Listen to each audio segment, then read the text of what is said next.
Your phone buzzes with a harshly worded email, and your entire mood plummets.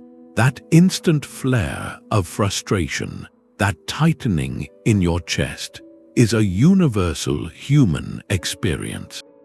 But what if you had a mental framework to pause in that exact moment and choose a different path, to respond with intention instead of just reacting? Nearly 2,000 years ago, a Roman emperor faced storms far greater than a bad email, and he left behind a secret weapon for exactly this battle. Marcus Aurelius, one of history's most powerful men, spent his private hours not plotting conquests, but waging a quiet war against his own emotional turbulence. He documented this fight in a personal journal never meant for publication, a book we now call the Meditations. This video will break down the precise thought structures he used, the mental architecture he built to prevent emotional overreaction. You will walk away with a practical toolkit of Stoic wisdom, not abstract philosophy, that you can apply the next time life pushes your buttons. How did a man ruling an empire in constant crisis manage to cultivate such profound inner calm? What is the first question you should ask yourself when you feel that surge of anger or anxiety? What is in my power? That was the first and most crucial question Marcus Aurelius would pose to any situation that threatened his peace. It is a deceptively simple filter, a mental sieve that separates the sand from the gold in our stream of consciousness. This is the core of the Stoic idea known as the Dichotomy of Control. In your sphere. The filter does not make the review pleasant, but it prevents the emotional overreaction, the spiral of shame or anger, by clearly showing you where your agency truly resides. Take a moment right now. Think of 3 things currently occupying your mind, 3 small worries or irritations. Mentally place each one through this filter. Is this within my control? You will likely find most of your mental energy is being spent on the column of things outside your command, a draining and ultimately futile effort.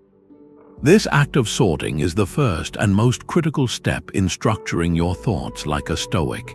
It is the foundation upon which every other technique is built. Think of your mind as a courtroom, and every impression that enters it is a witness giving testimony. Your job is to act as the judge, to cross-examine that testimony before you accept it as truth. This is the second pillar of Marcus Aurelius's mental structure, a practice he called stripping the impression down to its bare essence. After using the filter of control to sort what is yours from what is not, you must then examine the raw material of the event itself. He writes in his Meditations, take away your opinion, and then there is taken away the complaint. Take away the complaint, and the harm is taken away. The harm, you see, is rarely in the bare fact of what happened.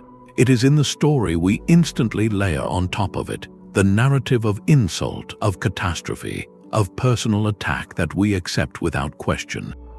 Marcus trained himself to pause and separate the objective event from the subjective judgment. He called this seeing things as they are, not as they are said to be. Here is how it works in practice. You are driving and a car swerves into your lane without signaling. The raw, objective fact is this: a vehicle changed its trajectory abruptly. That is the witness testimony. Now, the instant, untested narrative your mind creates might be, that reckless driver is a selfish jerk who has no respect for me or anyone else. They are putting my life in danger because they are inconsiderate. This narrative is laden with judgment, mind reading, and a prediction of catastrophe. It is this story, not the lane change itself, that triggers the surge of anger, the pounding heart, the urge to retaliate. Marcus would advise you to catch that narrative mid-flight and objectify the impression. Strip away the value judgments. You are left with a simple, neutral observation. A car changed lanes, that is all. It is a physical event, not a personal affront. This does not mean the action was safe or good. It simply means you are now responding to the reality of the situation, not the inflamed story your emotions have constructed. Apply this to a more personal sphere. A colleague sends you a terse, one-line email in response to a detailed proposal you sent. The objective fact is, you received a brief electronic message containing specific words. The unchecked narrative might be, they hate my work, they think my ideas are worthless, they are being dismissive and rude to undermine me. This story, if accepted as truth, fuels hours of anxiety, resentment, and defensive planning. But when you objectify the impression, you are left only with the words on the screen. Perhaps the colleague was in a hurry. Maybe they intended it as a simple acknowledgement and will follow up later. The point is not to invent a positive story to replace the negative one, but to suspend judgment entirely until you have more data. You deal with the fact, not the phantom. Take a moment with a recent annoyance of your own. Maybe a friend was late, a project received criticism, or you made a small mistake. First, state only the objective facts as if you were a camera recording the scene. Then, notice the elaborate story you had wrapped around those facts. The practice of objectifying the impression creates a crucial gap between stimulus and response. In that gap lies your freedom. It is the space where you reclaim the authority to decide what something means, rather than letting your first, untrained impression decide for you. This is how you build a mind that observes the world without being constantly battered by it. And once you can see things clearly, the next step is to ask a powerful question about their true nature. Picture yourself rising above your city, the streets and buildings shrinking into a grid, then rising higher until the continent curves at the edges, and finally seeing the whole planet as a tiny blue marble suspended in the black silence of space. This mental exercise, which Marcus Aurelius called taking the view from above, is his third and perhaps most profound tool for structuring thought. It is a deliberate cognitive shift, a way of zooming out to see your life from the vantage point of the cosmos itself. When you feel a problem swelling to consume your entire world, this practice reminds you of its true scale. Marcus wrote in his meditations to frequently consider the connection of all things in the universe and their relation to one another. He reflected on the vast river of time, noting how all that you see changes and passes away. This is not about dismissing your struggles as meaningless, but about placing them in their proper context. It combats the natural human tendency towards self-importance, that instinct which magnifies every slight and inflates every worry into a catastrophe. From a cosmic perspective, your workplace, your home, even your entire country, is a single point on a speck of dust.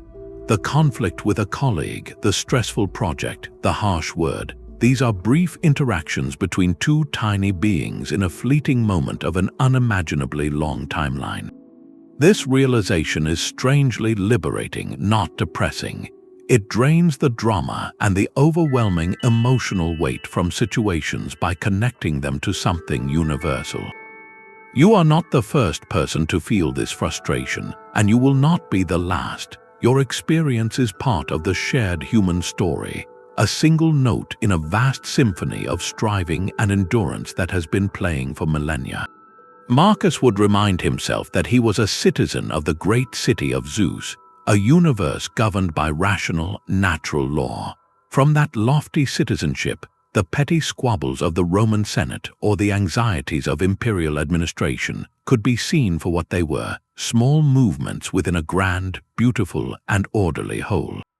So how do you apply this cosmic perspective to a modern stressor? Consider a tense meeting where you feel personally undermined. In the moment, your heart races, your face flushes. It feels like the most important thing in the world. Now activate the view from above. Mentally pull the camera back. See the room from the ceiling, then from the sky above the building. See the city, the country, the planet. Remember that this meeting is 1 hour among the roughly 700,000 hours of a typical life. In a month, the specific details will blur. In a year, you will struggle to recall what was even said. In a century, everyone in that room and everyone who knew them will have passed on, their concerns returned to the earth. This is not a call to apathy, but to proportion. It asks you to invest the appropriate amount of emotional energy, not your entire soul, into a transient event. It allows you to engage with clarity and purpose precisely because you are not drowning in the feeling that everything is at stake. So the next time a problem feels all-consuming, pause and ask yourself a simple, grounding question. How will this current stress matter in a month, a year, or even a century? The answer instantly recalibrates your emotional response, creating space for reason to re-enter. It is a humbling and empowering practice that turns anxiety into perspective. And with this broader view established, you are ready for the final, most active step, one that transforms clear seeing into purposeful action. What if you could inoculate your mind against surprise and disappointment? This is the essence of the Stoics' fourth and most proactive mental structure, a practice known as Premeditatio Malorum, the premeditation of adversity. It is not pessimism, nor is it anxious worrying. It is a psychological vaccine, a deliberate and calm rehearsal of potential setbacks to build immunity against their emotional force when, or if, they arrive. While Marcus Aurelius embodied this, one of its clearest advocates was his philosophical predecessor, Seneca. In his letters, Seneca advised his friend Lucilius to spend time each day contemplating life's potential hardships. He wrote that we should anticipate not so that when they happen we will feel they are less, but so that when they do not happen we can feel grateful. The goal is to strip the future of its power to shock us, to make the unthinkable thinkable and therefore manageable. Imagine a sailor studying storm charts and practicing emergency drills on a calm sea. They are not inviting the storm, they are ensuring that if dark clouds gather, their response is practiced, reasoned, and clear, not a panicked reaction born of sheer surprise. This is premeditatio. It is the difference between being ambushed by misfortune and being prepared to meet it with a plan. So how does this work in a modern life? Consider an upcoming difficult conversation, perhaps asking for a raise or addressing a conflict with a friend. The typical approach is to hope for the best, to rehearse only the positive outcome in our minds. But this leaves us emotionally defenseless if the conversation takes an unexpected turn. The Stoic practice would be to sit quietly for a few minutes before the meeting and calmly visualize the potential challenges. What if my request is immediately denied? What if my friend becomes defensive or angry? By picturing these scenarios not with dread but with clinical detachment, you can mentally draft your response. You might decide that if the answer is no, you will calmly ask for feedback on what would be required for a future yes. If your friend reacts poorly, you will reaffirm your care for them while standing by your need to address the issue. You are not predicting doom, you are simply expanding your repertoire of considered responses, so you are not left speechless and emotionally overwhelmed. This practice builds a profound resilience. It transforms potential disasters from terrifying monsters lurking in the fog into known landmarks on a map. You have already visited them in your mind, and you know the path forward. Marcus Aurelius, ruling an empire plagued by war, plague, and political intrigue, used this constantly. He would mentally rehearse the day ahead, considering the interruptions, the stubborn people, the ingratitude he might face. By doing so, he prevented these common frustrations from hijacking his equanimity when they inevitably occurred. He was preparing his inner citadel for siege, so that no external event could breach its walls by surprise. Here is a simple way to bring this ancient vaccine into your week. Choose one upcoming event that holds some anxiety for you, a presentation, a travel day, a family gathering. Set aside just 2 minutes, close your eyes and breathe calmly. Now ask yourself, what is one reasonable thing that could go differently than I hope? Visualize that scenario unfolding in simple, factual steps. Then, and this is the crucial part, visualize yourself responding with composure, with your values intact, focusing only on what is within your control in that moment. You are not practicing fear, you are practicing courage. You are not dwelling on the negative, you are discharging its emotional power in advance. This final structure completes the Stoic toolkit. You have learned to filter what is yours to control, to objectify raw impressions, to view your life from a cosmic perspective, and now to vaccinate your mind against the shock of adversity. Together, they form an interlocking system for a life of less reaction and more response. Nietzsche would later distill this entire philosophy into a single, potent command. Amor Fati, he declared, love of one's fate, that is my formula for greatness. While the phrase is his, the spirit is pure stoicism, and it is the final, transformative mindset Marcus Aurelius cultivated. This is not passive acceptance. It is an active, deliberate embrace of everything that happens, seeing each obstacle not as a disruption to your path, but as the path itself. Marcus wrote in his Meditations, the impediment to action advances action. What stands in the way becomes the way. This is the ultimate reframing tool, a mental alchemy that turns leaden setbacks into golden fuel for your growth. It moves you from tolerating your fate to loving it because you trust in its role in forging your character. Imagine a blacksmith working a piece of iron. The hammer is not the iron's enemy. The fire is not its punishment. They are the very forces that shape it, that temper it, that transform a rough lump into a resilient, useful tool. Amor Fati is choosing to see your life through the eyes of that blacksmith, understanding that the blows and the heat are not random cruelties, but essential parts of your creation. So how does this look in a modern life far from the forge? Consider a career setback, a project you poured your heart into that gets cancelled, or a promotion you were certain of that goes to someone else. The initial reaction is devastation, a sense of wasted effort and personal failure. The Stoic, practicing Amor Fati, would pause and begin a deliberate search for the hidden advantage. Perhaps this frees you to pursue a different, more aligned opportunity you were too busy to see. Maybe it reveals a skill gap you can now address, making you stronger for the next challenge. It could even spare you from a role that would have drained your spirit, redirecting you toward a path with greater meaning. The missed promotion is not a verdict on your worth, it is a redirection of your journey. Marcus insisted we train ourselves to ask of every event, especially the difficult ones, how can this serve me? What quality can it help me develop? Patience, resilience, creativity, humility. In this light, the harsh critic becomes a teacher of clarity.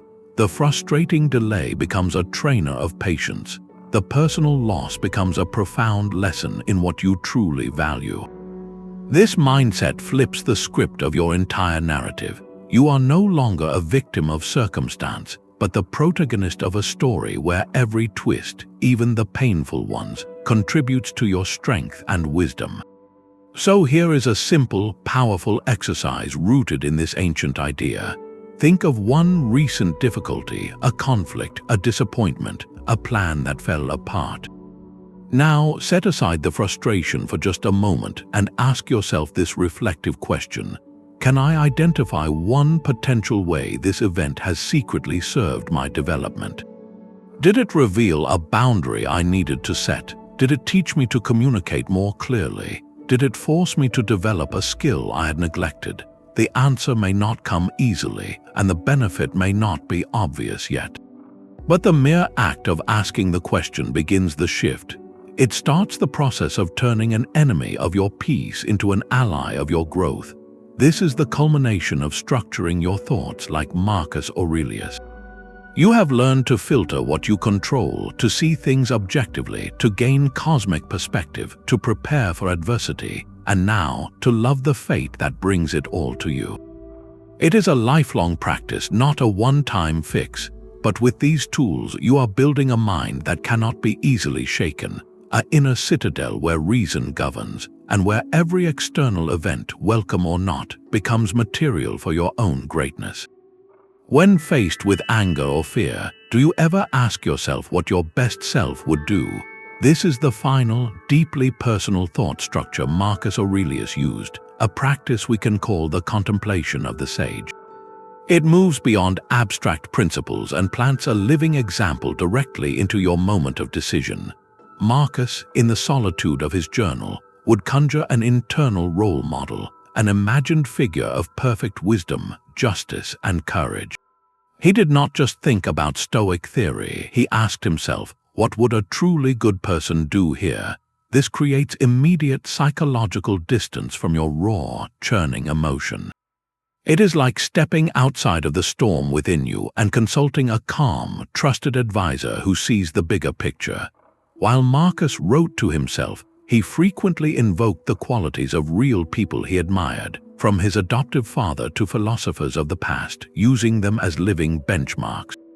He was not comparing himself to them in a way that bred insecurity, but borrowing their perspective to elevate his own. The question shifts your focus from how you feel to who you want to be. It transforms an emotional reaction into a conscious choice about character. So how do you apply this ancient mirror? Imagine you are in a meeting and a co-worker dismisses your idea with a sarcastic remark. The hot flash of humiliation and anger is the first impulse. Before you speak, you insert a deliberate pause and ask that internal guide, what would my sage do?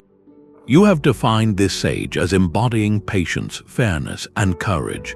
With those qualities as the filter, your possible responses change. The sage would not fire back with a sharper insult, sacrificing fairness for petty revenge.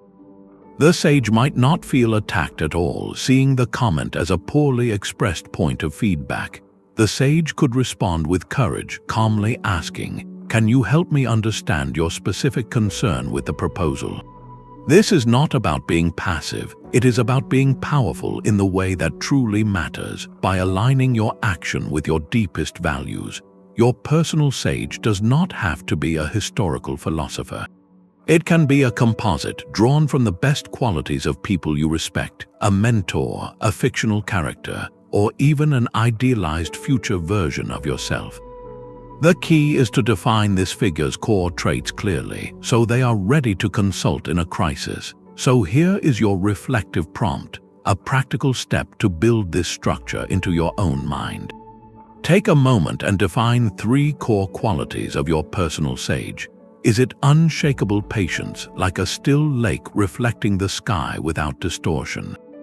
Is it unwavering fairness, a commitment to justice even when it is personally inconvenient? Is it quiet courage, the strength to do what is right despite fear? Write these 3 words down or simply hold them in your mind. The next time you feel that familiar surge, from a trivial irritation to a major conflict, use this simple 2-step practice. First, feel the emotion fully, acknowledge it is there. Then, before you let it dictate your behavior, ask the question, what would the person who embodies patience, fairness, and courage do right now? This question is a bridge. It carries you from the isolated island of your immediate feelings to the mainland of your chosen character. Marcus Aurelius built his inner citadel with these 5 structures, filtering control, objectifying impressions, seeking cosmic perspective, preparing for adversity, and consulting the sage. Together, they form a complete architecture for a resilient mind. They are not about suppressing emotion, but about meeting it with understanding and choice. This is how you prevent the overreaction, not by becoming numb, but by becoming the author of your response. You could die at any moment, so could the person who just annoyed you. This stark truth is not a call to fear, but to focus. It is the heart of a Stoic practice Marcus Aurelius returned to again and again, known as Memento Mori, a Latin phrase meaning remember you must die. He did not see this as a morbid obsession, but as the ultimate tool for prioritizing a life of meaning. In his meditations, he writes, "You could leave life right now. Let that determine what you do and say and think." This remembrance is a lens that instantly clarifies what is trivial and what is essential.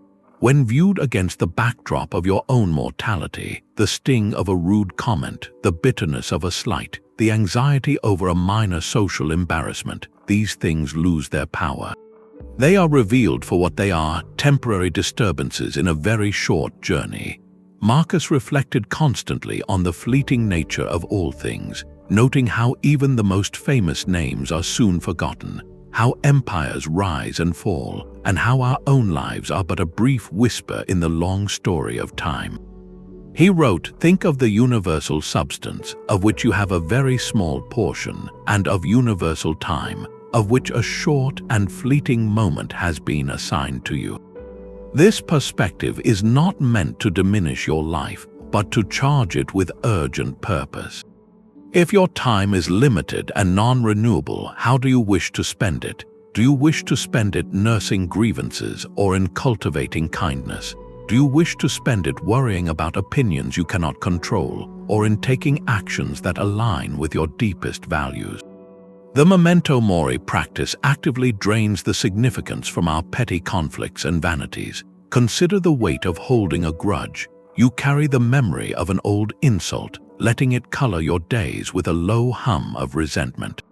Now hold that grudge in one hand, and in the other, hold the undeniable fact that your life and the life of the person who wronged you will one day end. The grudge suddenly feels like a heavy, useless stone you have chosen to carry on a long hike. It serves no purpose but to slow you down and drain your energy. Remembering mortality asks you a simple, brutal question. Is this really how you want to use the precious, irreplaceable hours of your one existence? Apply this same lens to procrastination, that thief of time. We delay important conversations, postpone creative projects, and put off acts of love, telling ourselves there will be a better time tomorrow. Memento Mori removes that illusion. If time is your most finite resource, what are you waiting for? The action you are avoiding, is it aligned with your values? If it is, then the only rational response is to begin, not in a frantic panic, but with the calm determination of someone who knows the clock is always ticking. This is why the Stoics saw the contemplation of death not as a source of despair, but as a source of liberation and motivation. It frees you from the tyranny of trivialities and compels you to live with intention right now. So here is a reflective prompt to make this ancient tool personal.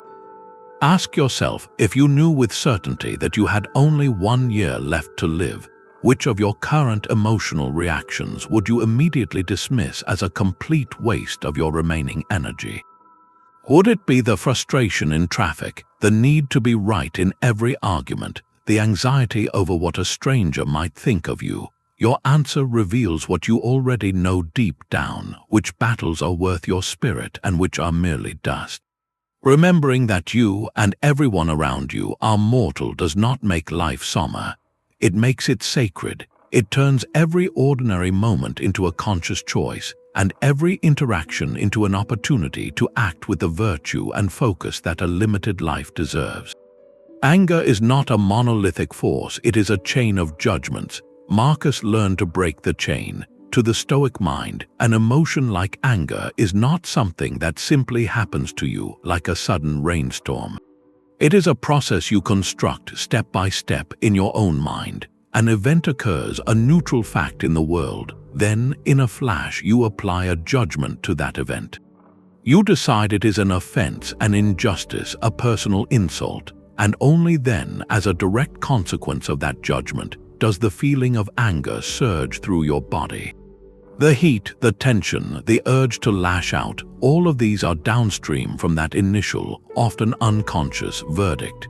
The profound work, then, is not to suppress the feeling but to interrogate the judge. You must learn to dissect the emotion, to see its components laid bare before you can disarm its power. Marcus Aurelius would have been deeply familiar with this dissection manual, as it was laid out in detail by his philosophical predecessor, Seneca, in his powerful essay on anger. Seneca called anger a brief madness, a poison we choose to drink while hoping the other person suffers. He argued that no one becomes angry without a sense of injury, but that sense is a choice, a story we tell ourselves about what an event means. Let us take a common modern example, the flash of road rage. Another driver cuts you off. The raw event is a vehicle moving into your lane at close proximity. The automatic, untested judgment that follows might be, that driver is reckless and selfish. They have no regard for my safety. They did that to me on purpose. That narrative of intentional disrespect is the spark. The anger, the honking, the shouting is the fire that spark ignites. But what if you paused in that crucial gap between event and reaction to dissect that judgment? You cannot truly know the other driver's intent. Perhaps they are distracted by an emergency. Maybe they simply made an error in judgment, a mistake you yourself have made before. The action was dangerous, yes, but your story about their malicious intent is an assumption, not a fact. By separating the dangerous action from your story about its motive, you loosen the chain. The event is still undesirable, but the personal, inflammatory charge begins to drain away. This practice turns anger from an overwhelming wave into a series of links you can examine and ultimately choose to break. Here is a reflective prompt to make this personal. Think back to a recent moment when you felt a flash of anger, large or small. Maybe it was a critical comment from a family member, a perceived slight from a coworker, or even a piece of technology that failed you. Now try to write down in one clear sentence the specific judgment you made in that instant. What was the story you told yourself about why this happened and what it meant about you or the other person? Just seeing that sentence on paper, externalized from the heat of the feeling, begins the work of dissection. It reveals the fragile link in the chain where your freedom to choose a different interpretation actually resides.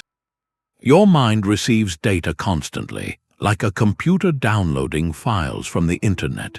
The Stoic discipline of assent is the firewall that checks each piece of data before you allow it to install a program in your operating system. This is not about stopping the data from arriving. The impressions, the notifications, the events of life will always come. It is about the crucial, liberating pause between receiving that raw data and giving it your full belief, your emotional endorsement. This tiny gap is where your true freedom lies. Epictetus, the former slave whose teachings Marcus Aurelius studied, put it with perfect clarity. Men are disturbed not by things, but by the views which they take of them. The event itself is neutral until you grant it permission to define your reality. Think of it this way: an impression arrives, a mental notification.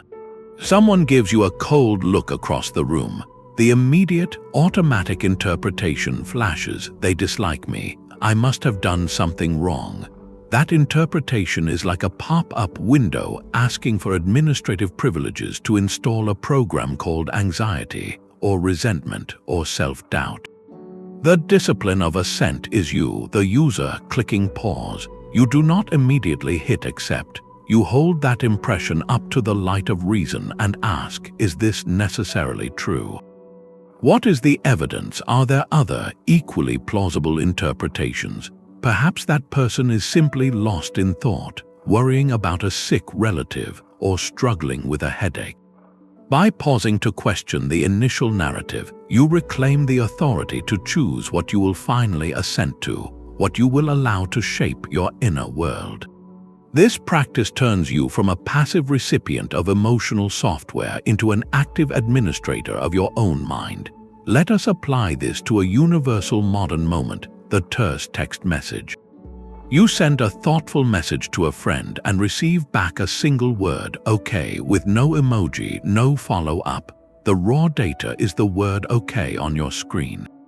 The instant, unchallenged impression is, they are mad at me, my message upset them, our connection is strained. If you grant assent to that impression without a pause, the program installs. You feel a sinking hurt. You might draft and delete defensive replies. You carry a low-grade worry for hours. Now engage the firewall. Pause for one breath. Acknowledge the impression, but do not agree with it yet. Consider alternative interpretations with the same factual basis. Maybe they are in the middle of a work task and type the quickest possible acknowledgement. Perhaps they are walking and could not type a longer reply. It could be they simply did not have more to add on the topic. By withholding immediate assent, you prevent the catastrophic program from running. You can then choose a more rational, less emotionally charged response, perhaps following up later with a gentle, "Is everything all right? Your text seemed brief." This discipline builds a space between the world's happenings and your peace, a buffer zone where you are no longer a puppet jerked by every string of circumstance.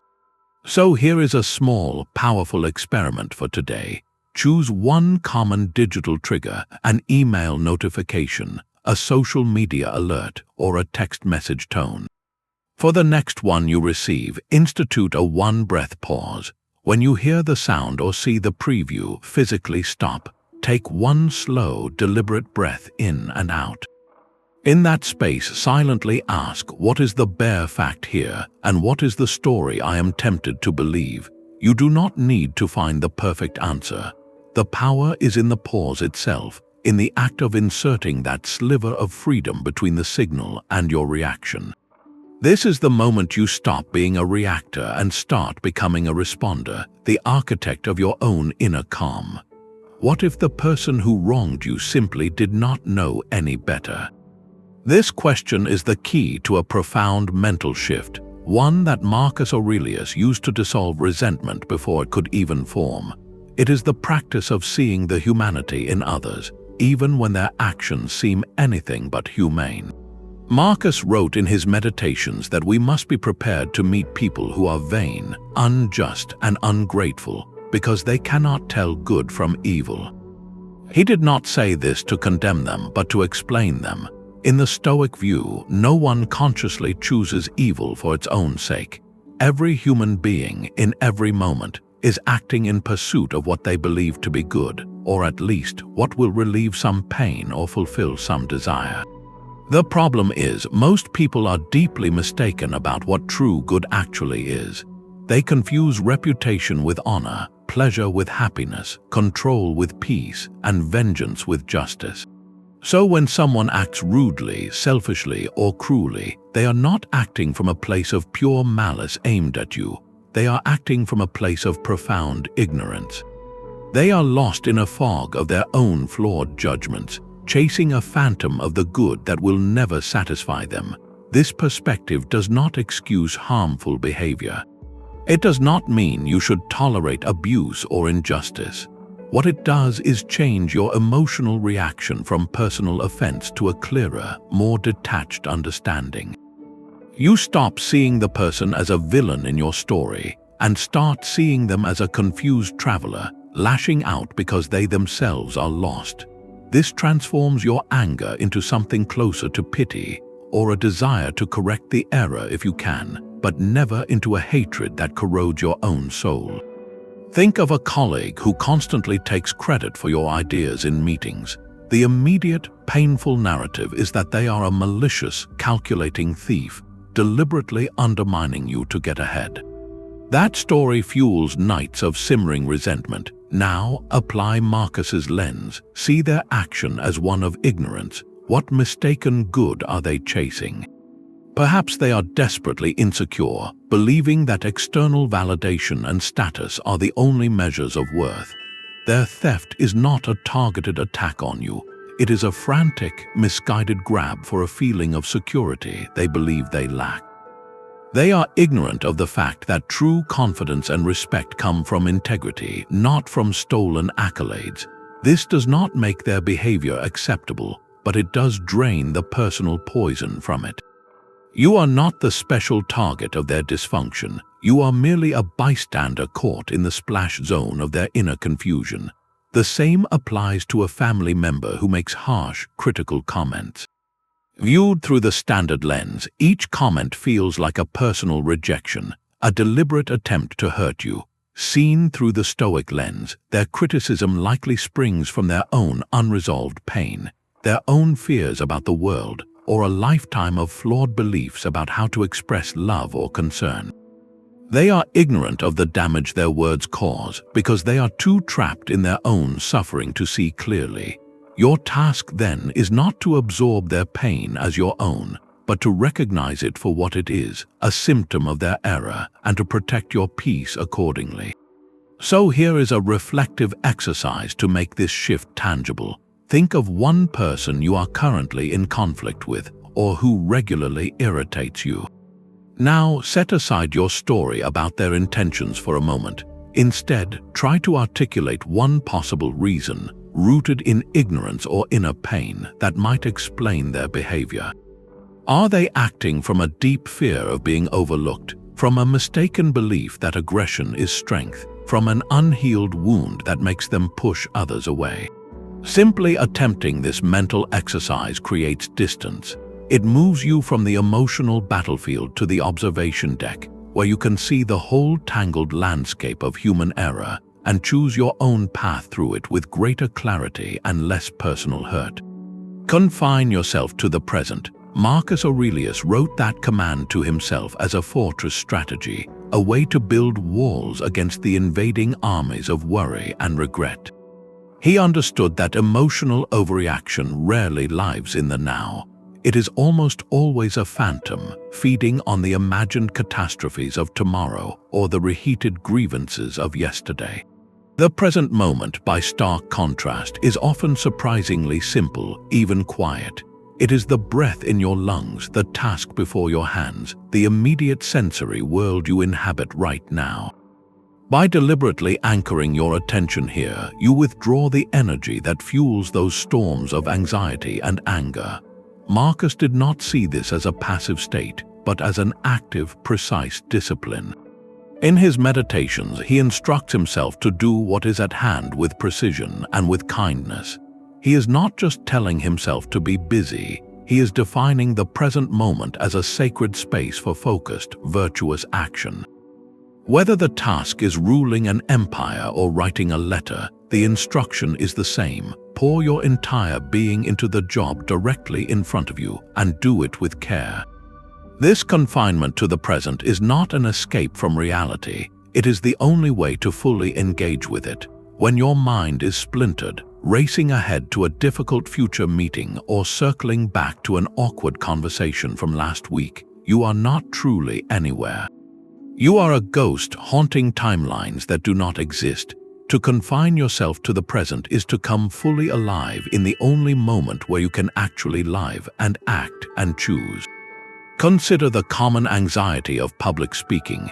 The overreaction, the racing heart, and mental blankness is almost never about the present. The present is simply standing in a room, breathing, looking at faces, forming the next word. The panic is entirely about the future, a vivid mental movie of forgetting your lines, of people laughing, of public humiliation. By practicing Marcus's confinement, you would gently but firmly pull your focus back from that frightening film. You would anchor it in the physical sensation of your feet on the floor, the texture of the podium under your hands, the sound of your own voice delivering just the next sentence.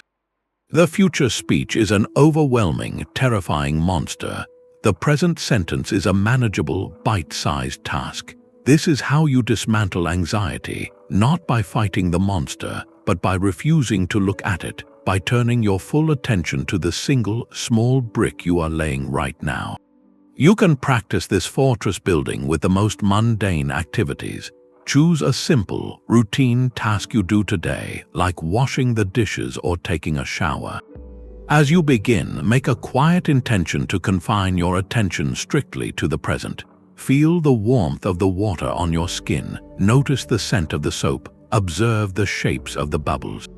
Your mind will inevitably wander. It will dart to a work problem tomorrow or a comment from yesterday. This is not a failure. Each time you notice it has wandered, that noticing itself is a victory. Gently, without judgment, guide your focus back to the sensation of the dish in your hand, the sound of the water. you are training a muscle, the muscle of present moment awareness. In that anchored state, you will find a quiet space where overreaction cannot easily reach, because its fuel, the stories of past and future, has been cut off. Think of yourself not as a solitary island, but as a leaf on a vast, ancient tree. Your existence, your thoughts, your struggles are not isolated events. They are part of a living, breathing whole, a network of roots and branches that stretches across time and space. This is the final, expansive perspective Marcus Aurelius cultivated, a profound sense of belonging to what he called the city of the world. It is a mindset that directly dissolves the feeling of personal affront that fuels so much of our emotional overreaction. When you see yourself as fundamentally separate from others, their actions feel like invasions, attacks on your private territory. But when you see yourself as an integral part of a shared social body, their actions become something different, a symptom within the system, a momentary spasm in a limb you are also connected to. Marcus wrote that we are made for cooperation, like feet, like hands, like eyelids, like the rows of upper and lower teeth. To act against one another then is contrary to nature, and it is acting against one another to be vexed and to turn away. Imagine your own body. If your hand accidentally slaps your face in a clumsy movement, your face does not hold a grudge against the hand. It understands at some deep cellular level that they are part of the same organism. The hand was not acting with malicious intent toward the face. It was simply malfunctioning or miscoordinated within the shared system of the body. This is the precise shift in perception Marcus asks us to make with other people. The colleague who snaps at you is not a separate enemy, but a part of your shared human community, currently malfunctioning due to stress, ignorance, or pain. Your irritation with them from this vantage point becomes as irrational as a foot being perpetually angry with the hand for dropping something. This reframe does not ask you to tolerate abuse, but to respond to it with the clarity and purpose a brain would direct a wounded limb, with care aimed at healing the whole, not with retaliatory rage that only injures the body further. Let us apply this to that universal modern frustration, the traffic jam. The standard experience is one of personal violation. You are being delayed, your important time is being stolen by these anonymous, incompetent drivers blocking your path. Every brake light feels like a personal insult. Now activate the leaf on the tree perspective. You are not a solitary car being persecuted by the universe. You are one cell in the vast circulatory system of the city. The traffic jam is a momentary clot, a snag in the shared flow of thousands of commuters, each with their own hopes, worries, and destinations, all part of the same living entity trying to move and function. That red sea of tail lights is not a wall built against you. It is the shared pulse of the community itself, momentarily slowed. This shift does not make the delay shorter, but it drains the bitter, isolating resentment from the experience. You are in it together, part of the same pattern. So here is your reflective prompt, a tool to weave this connectedness into your daily reactions. The next time you have a frustrating interaction, whether with a stranger, a customer service agent, or a family member, pause and ask yourself this simple question. How might viewing this not as a personal attack, but as a momentary malfunction in our shared human system, change my emotional response? You might find the heat of your anger cooling into something more like concern, or at least a detached curiosity. The goal is to replace the narrative of me versus them with the quieter, more humbling truth of us. This interconnected awareness is the capstone of a Stoic mind. It builds upon everything that came before: the filtering of control, the objectifying of impressions, the cosmic view, the preparation for adversity, and the love of fate. When you truly feel yourself as part of the whole, your small storms of emotion begin to settle into the vast, calm ocean of a shared existence. Your peace is no longer a private fortress to be defended, but a quality you contribute to the world you are inherently a part of. Athletes lift weights to get stronger. How do you train your mind for hardship? The Stoics had a powerful, counterintuitive answer, a practice we can call voluntary discomfort. This is not about seeking pain for its own sake, nor is it a form of self-punishment. It is a deliberate, controlled stress test for your character, a way to build what modern thinkers call an anti-fragile mind, one that does not just withstand shocks but actually grows stronger from them. By occasionally choosing a small, manageable hardship, you vaccinate your psyche against the paralyzing shock of unforeseen adversity. You prove to yourself in a tangible way that you can handle far more than your comfort-seeking instincts believe. The Stoics and the Cynic philosophers who influenced them famously embraced this. Figures like Diogenes lived in extreme simplicity, not because they hated pleasure, but to demonstrate that happiness is not dependent on external conditions. While Marcus Aurelius lived in the imperial palace, surrounded by luxury, he was deeply aware of this teaching. He would have understood the value of periodically stepping outside that bubble, not to reject his station, but to remember his own inner strength. In his meditations, he reminds himself to remember how much is taken for granted when you have it, and how much you would crave it if you lost it. Voluntary discomfort is the active practice of that remembrance. It is a rehearsal for loss so that if loss ever comes, it finds you prepared, not shattered. So what does this look like in a modern, comfortable life? The goal is not to mimic ancient austerity, but to find small, safe opportunities to step outside your routine comfort. It could be as simple as taking a cold shower for the final minute of your morning routine. That initial shock of cold is a masterclass in observing your own resistance, in breathing through discomfort, and in emerging on the other side with the quiet knowledge that you chose it and you endured it. It could be skipping a meal intentionally, not for dieting, but to experience mild hunger and observe that it is a sensation, not an emergency. You might choose to walk for 20 minutes to run an errand you would normally drive to, embracing the minor inconvenience of time and weather. Perhaps you undertake a 24-hour digital detox, leaving your phone in another room, to confront the subtle anxiety of disconnection and rediscover the texture of uninterrupted thought. Each of these acts is a tiny weight lifted for the mind. They are not grand gestures of suffering, but subtle exercises in sovereignty. They teach you that comfort is a preference, not a requirement for your peace. When you voluntarily feel cold, you dismantle the fear of ever being cold. When you voluntarily feel hunger, you loosen its power to dictate your mood. When you voluntarily feel bored, you rediscover resources within yourself you had outsourced to a screen. This practice builds a profound and quiet confidence. It whispers to you in future moments of involuntary hardship, "You have been here before by choice. You know this territory. You have already walked this path and emerged unscathed." So here is a direct challenge, a reflective prompt to turn philosophy into lived experience. In the coming week, choose one small, voluntary discomfort to undertake. It must be safe, minor, and entirely within your control. Commit to it. It could be that cold shower, a meal fast, a walk in less than ideal weather, or a few hours without any digital entertainment.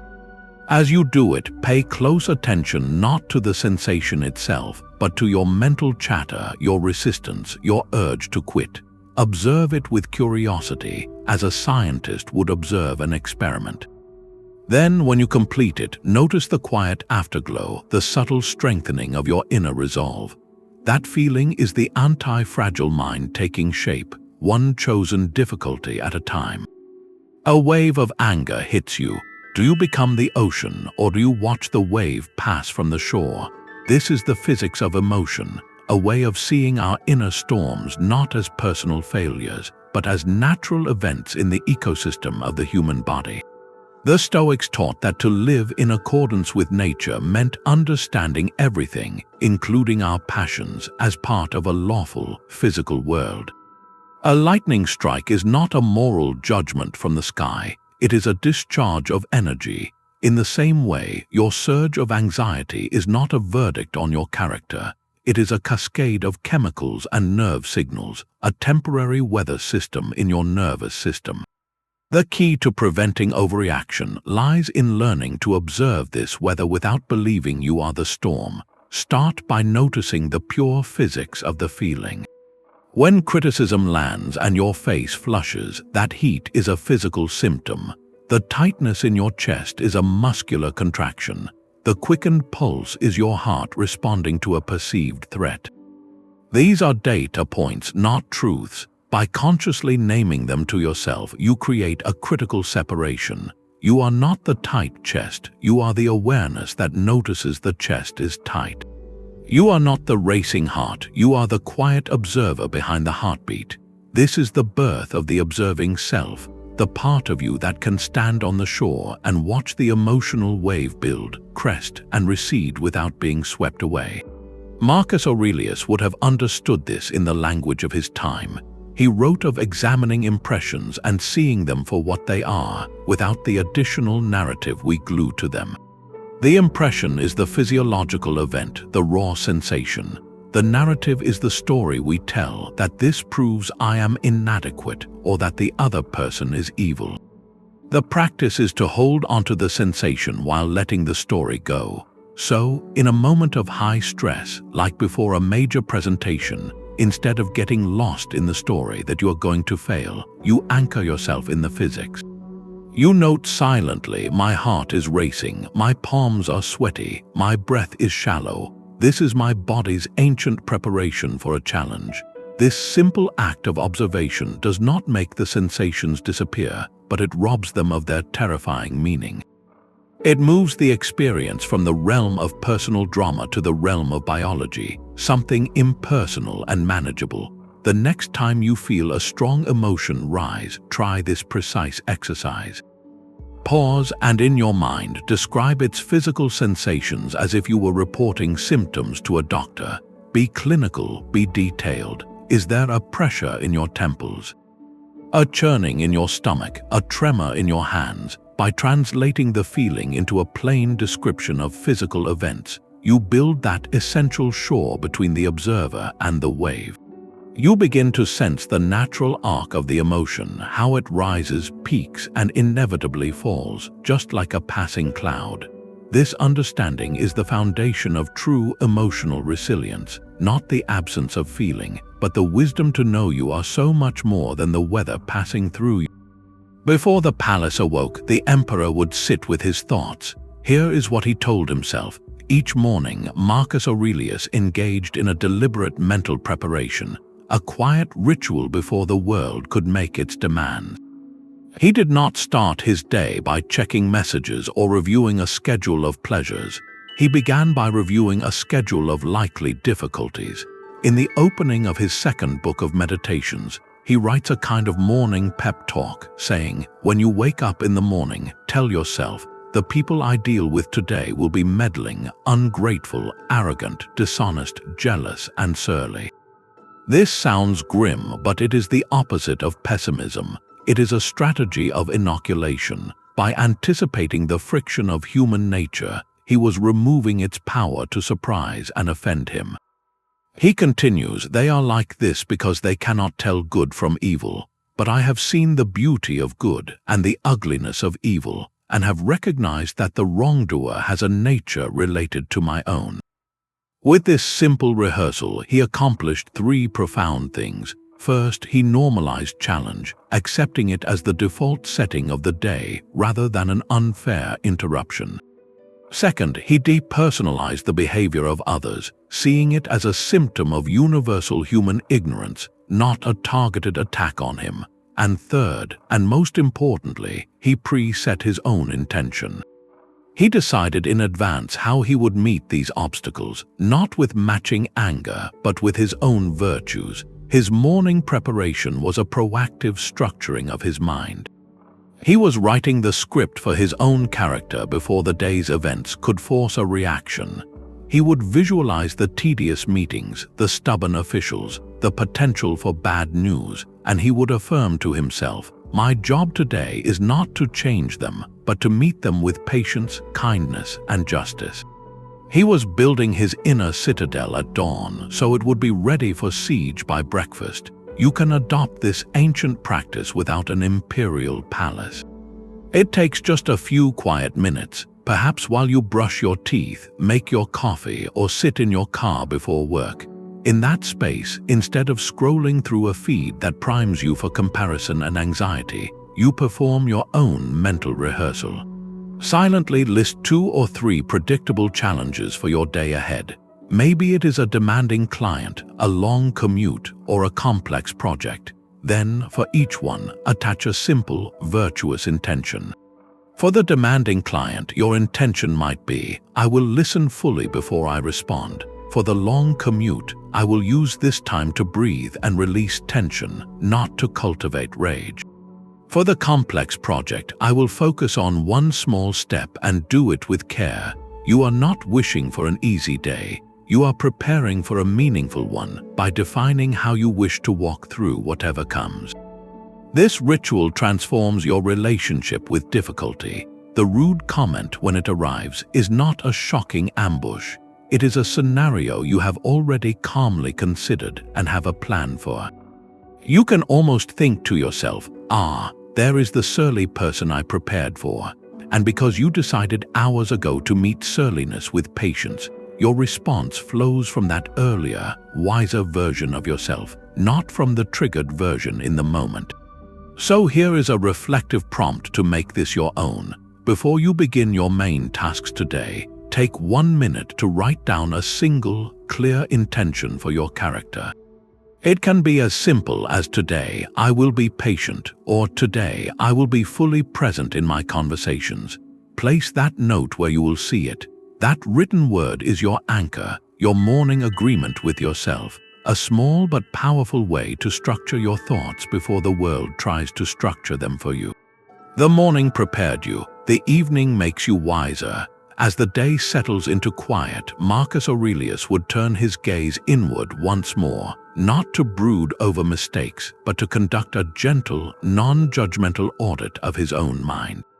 This nightly review is the essential bookend to the morning preparation, transforming daily experience into lasting wisdom. It is not about self-criticism or tallying failures.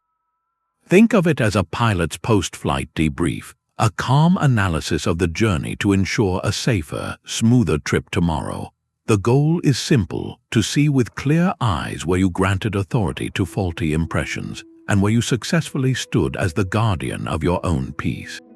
This practice formalizes the continuous self-examination that fills the pages of the meditations. While Marcus did not write a strict diary entry each night, his writings are the direct output of this very process, a record of a mind in constant conversation with itself, striving for alignment with nature and reason. The evening review makes that conversation deliberate. You sit with the day's events and ask a few focused questions. What disturbed my tranquility today? When that wave of irritation or anxiety arose, did I use the tools? Did I pause to filter what was within my control? Did I objectify the impression, or did I let the story it carried install itself without permission? And most importantly, what could I do better tomorrow? Let us walk through a practical application. Recall a specific interaction from your day that caused a flicker of irritation, perhaps a terse exchange with a coworker or a moment of impatience in a long line. In the quiet of the evening, revisit that moment without the heat of the emotion. Apply the filter of control retroactively. Their tone, their mood, the length of the line, these were not within your command. Your judgment about the event and your reaction, however, were entirely yours. Did you assent to the impression that this was a personal affront? Did you add a narrative of intentional disrespect? By examining the chain of thought, you can pinpoint exactly where the link was forged and mentally rehearse how you might choose differently next time. This is not regret, it is rehearsal. To begin this practice tonight, you might use a simple 3-question prompt. First, ask what went well. Acknowledge a moment, however small, where you felt centered, patient, or kind. This builds on success. Second, ask what triggered me. Identify the specific event or thought that disturbed your peace. Third, and most crucially, ask, what one Stoic principle did I use or forget to use in that moment? Did you remember the view from above, or did you get lost in the drama? This final question turns experience into concrete learning, wiring the philosophy directly into the circuitry of your daily life. This nightly audit is how you close the loop, ensuring that each day, no matter how turbulent, leaves you not with frustration, but with a quiet, accumulating strength. The only true good is the quality of your own character. Everything else, every external event, every outcome, is a tool for you to practice that character upon. This is the Stoics' most radical and liberating redefinition, the principle of indifference. It asks you to see the world through a completely different moral lens. What if losing your job or receiving high praise were events of no moral weight whatsoever? What if they were simply neutral facts like the weather that you could then meet with either virtue or vice? This idea is the ultimate emotional shield, because if your sense of worth and peace is not tied to these external things, their arrival or departure cannot overthrow you. Marcus Aurelius, writing to himself, constantly reinforced this. He said, "Take away your opinion, and then there is taken away the complaint. I take away the complaint, and the harm is taken away." The harm is not in the event, but in our judgment that the event is inherently good or bad. The Stoics drew a bright, clear line. On one side of that line are the things that are truly good and truly bad. The only true good is virtue, which includes wisdom, justice, courage, and self-discipline. The only true bad is vice, the opposite of those qualities. These are matters of our own choice, our own internal character. Everything on the other side of that line, everything outside our own reasoned choice, is classified as an indifferent. This includes health and sickness, wealth and poverty, fame and obscurity, even life and death themselves. These things are not good or evil in a moral sense. They are simply materials, circumstances. The crucial insight is that we can use any circumstance, favorable or unfavorable, to act virtuously or viciously. Therefore, the value is not in the circumstance but in how we use it. Epictetus, the former slave, made this distinction painfully clear. He said, "Some things are up to us, and some things are not up to us." Our opinions, impulses, desires, and aversions are up to us. What is not up to us includes our body, our property, our reputation, and our public offices. He called this faculty of choice our proherses, our moral purpose. It is the only thing that is truly ours, and therefore the only thing that can be truly good or bad.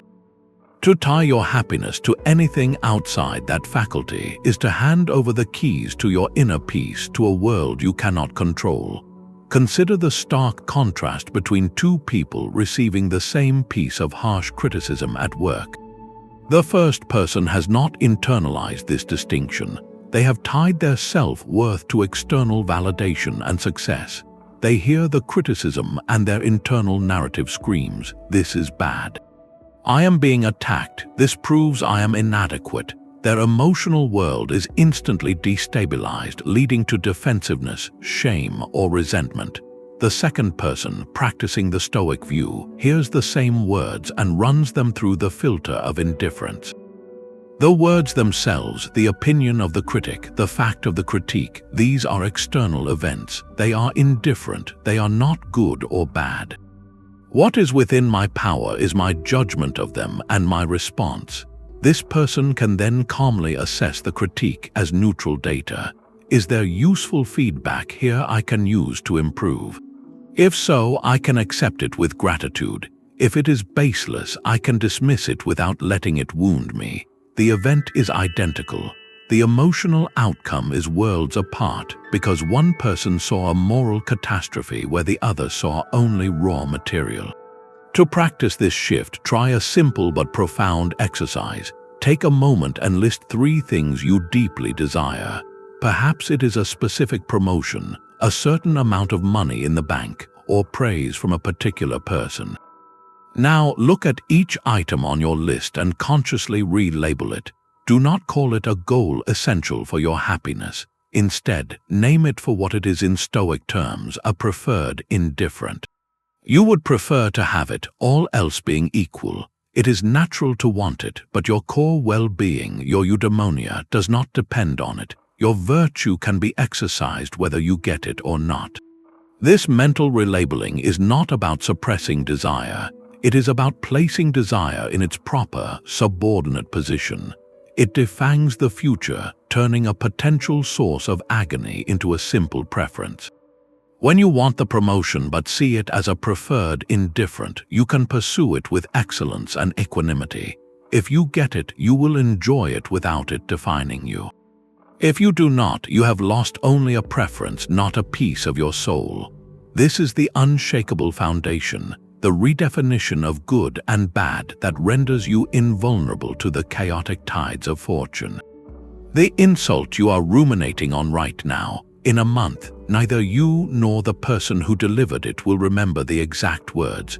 This is the humbling, liberating power of a final perspective, the shortness of memory.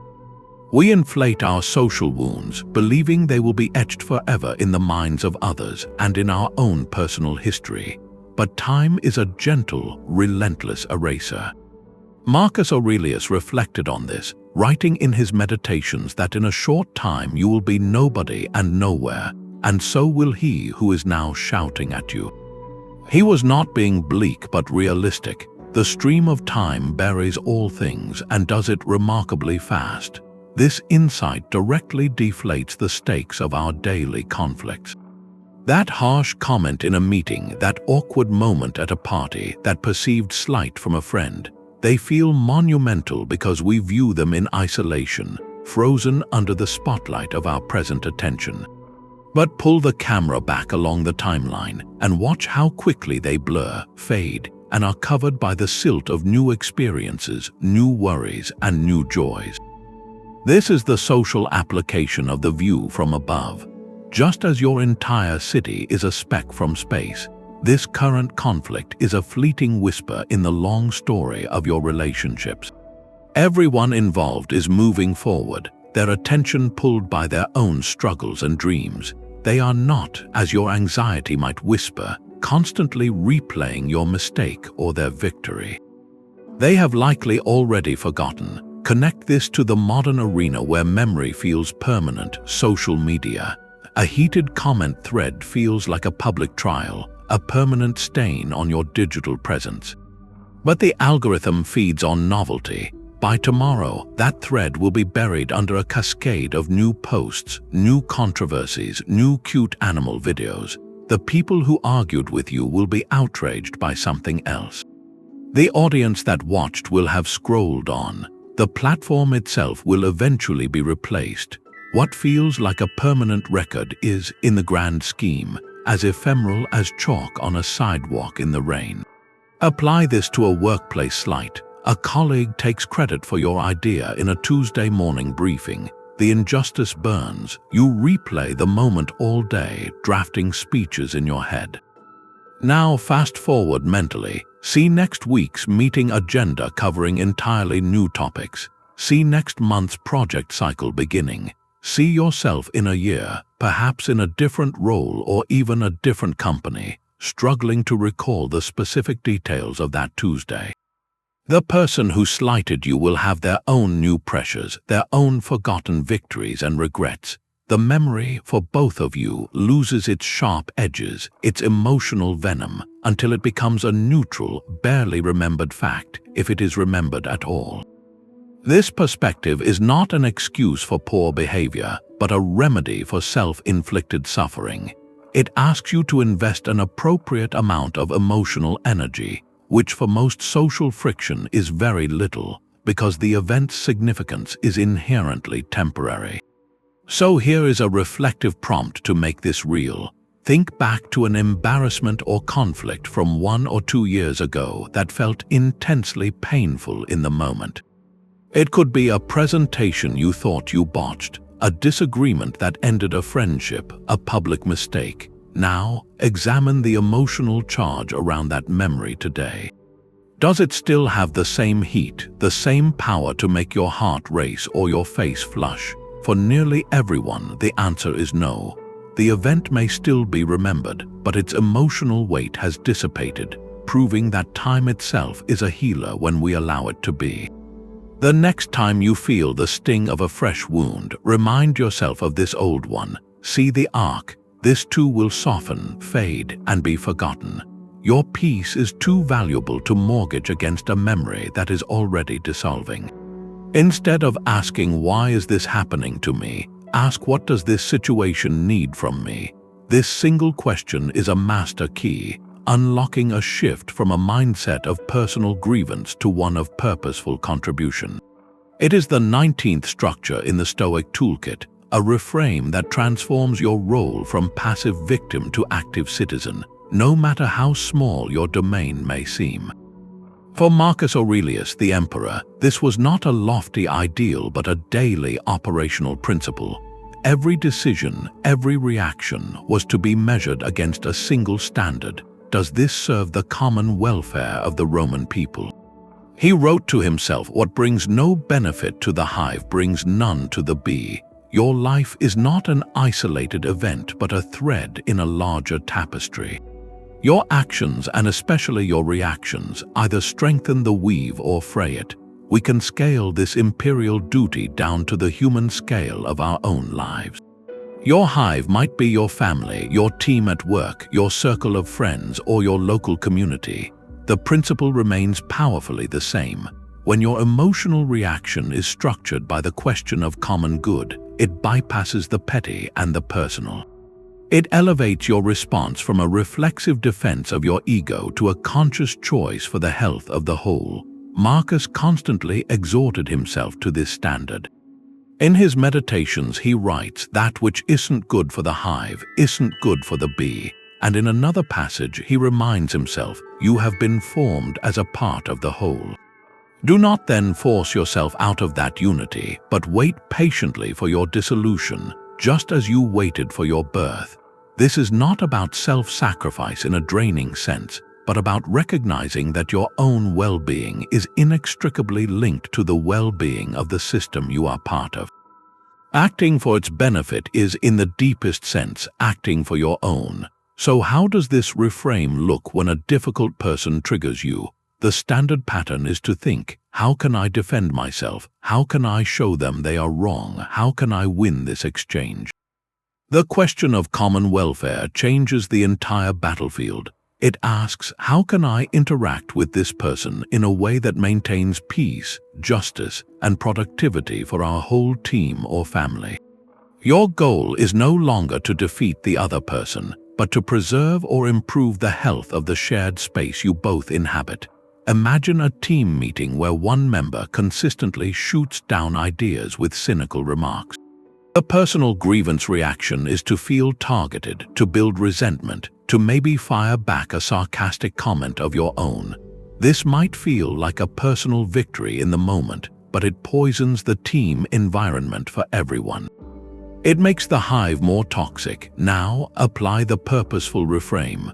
Pause and ask, what does this situation need from me to protect the team's ability to collaborate? Your answer might lead you to respond not to the cynicism itself, but to the underlying need. You could say, "I hear your concern about the risks. Let us make a list of those so we can address them systematically." This response does not attack the person, but it does defend the process. It redirects the energy from personal conflict back toward the shared goal. It serves the common welfare of the project and the team's morale. Or consider a family disagreement. A relative makes a comment that feels dismissive of your life choices. The personal grievance path leads to a heated argument, old wounds reopened, and a strained atmosphere for the entire gathering. The common welfare question asks, what does my family need from me right now to preserve our connection and enjoy this time together? This might mean choosing to let the comment pass without engagement, or responding with a gentle, I see things differently, but I'm glad we're all here together. You are not conceding your point, you are prioritizing the health of the family hive over the immediate satisfaction of being right. Here is your reflective challenge, a way to build this structure before you need it. In your next moment of conflict, whether at home or at work, institute a deliberate pause. Before you react, generate one single response option that prioritizes the good of the relationship or the team over the narrow goal of winning the immediate point. It does not have to be the response you ultimately give, but the mere act of generating it rewires your instinct. It proves to your own mind that you have a choice, that your agency can be used not just for self-protection, but for stewardship of the world you share with others. Your beliefs are like clothes you can change, not your skin. This is the 20th and perhaps most liberating structure for preventing emotional overreaction, the fluidity of identity. You are the thinker behind the thoughts, not the thoughts themselves. You can change your mind without changing who you are at your core. This mental flexibility is a direct antidote to the rigid self-identification that fuels so much of our defensiveness and conflict. When you fuse your sense of self with a particular opinion, a job title, or a story about your past, you build a fragile identity. Any challenge to that opinion, any threat to that status, any contradiction to that story feels like a personal attack on your very existence. The Stoics pointed to a deeper layer of the self, what they called the ruling faculty or hegemonikon. This is not your collection of beliefs, but your capacity to form them, to judge, to choose, and to assent. It is the quiet space of awareness behind the noisy parade of your thoughts and roles.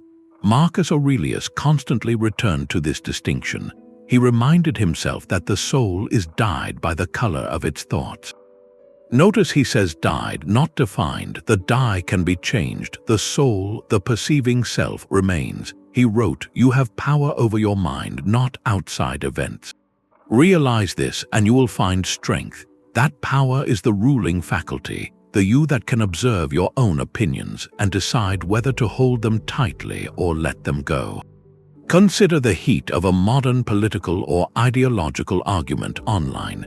Two people clash not over policies, but over identities. Each has attached their self-worth to being a member of a particular side. A critique of the policy is instantly processed as a rejection of the person, triggering a flood of defensive anger and personal insults.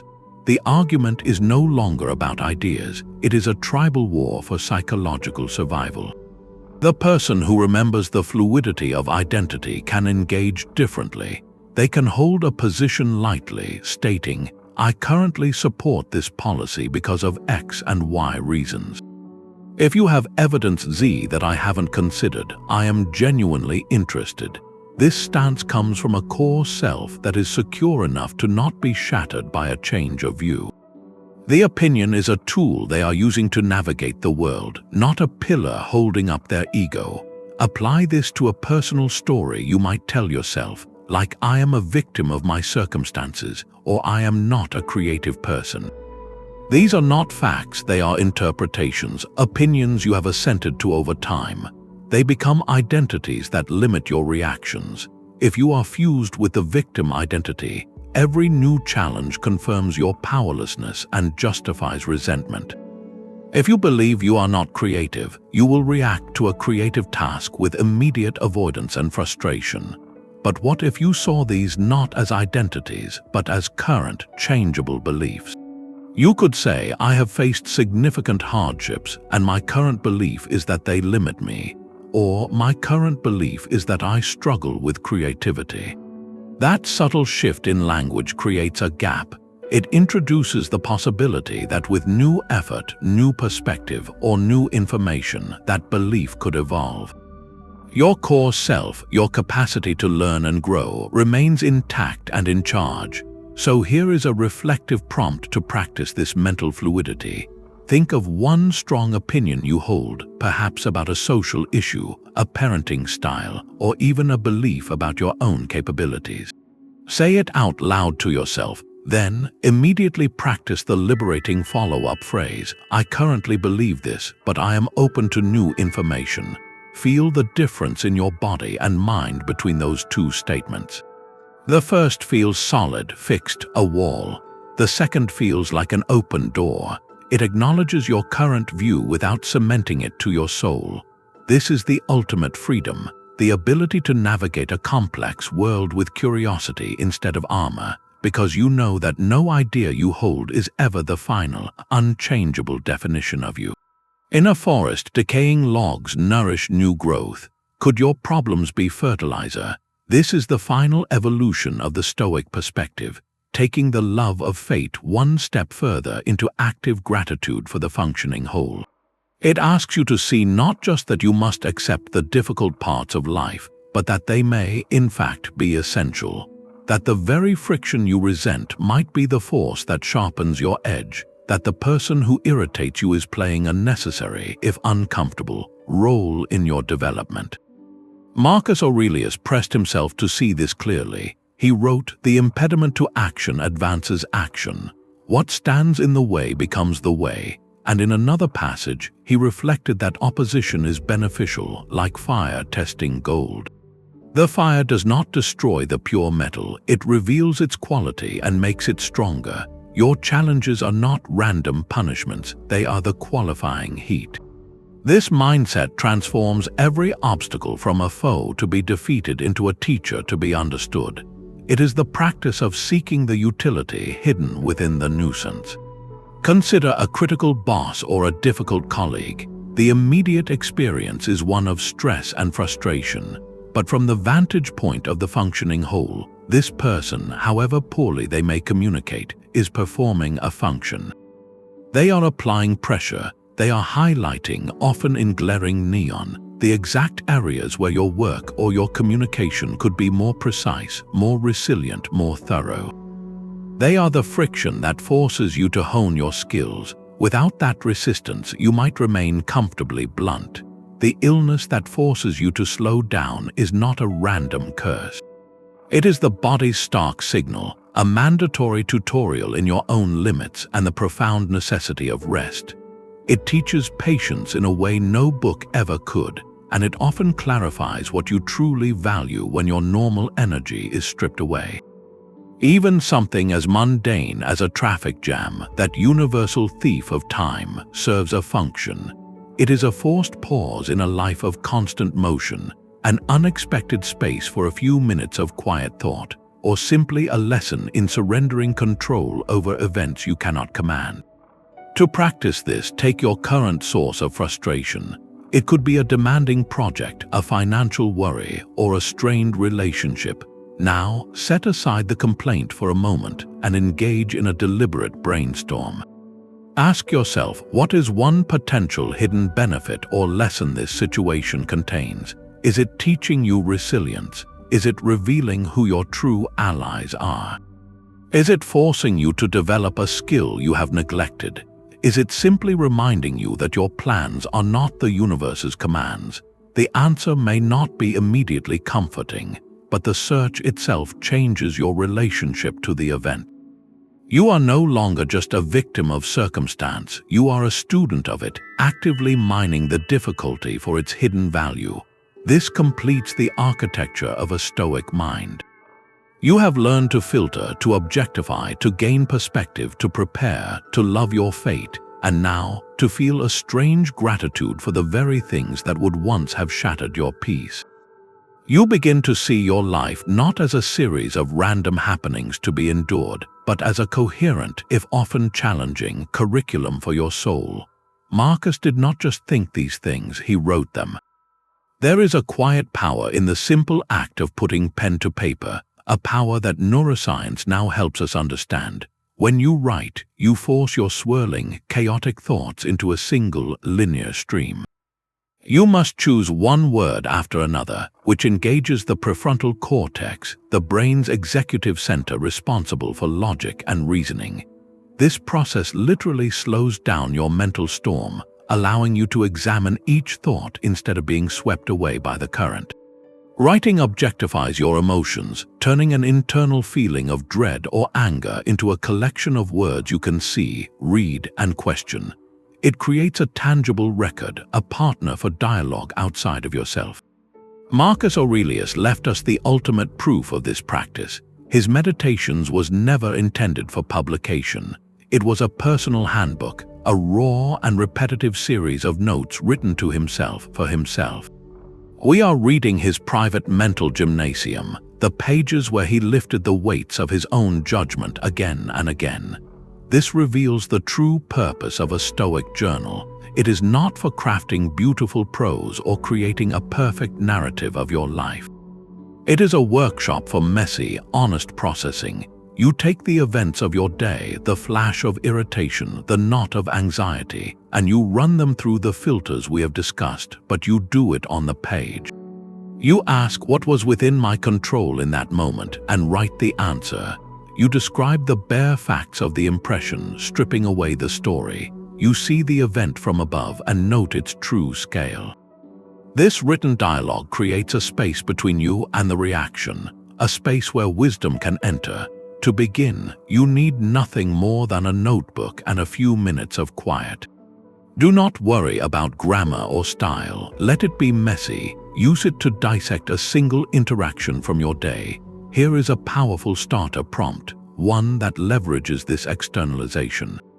Write a letter to yourself from the perspective of your future, wiser self, perhaps 1 year from now. Have that future self look back on your current worry or conflict. What gentle, compassionate advice would that calmer, more experienced version of you offer? What would they say about what truly matters and what can be released? This exercise immediately creates the perspective we strive for, pulling you out of the immediate emotional vortex and connecting you to the continuity of your own growth.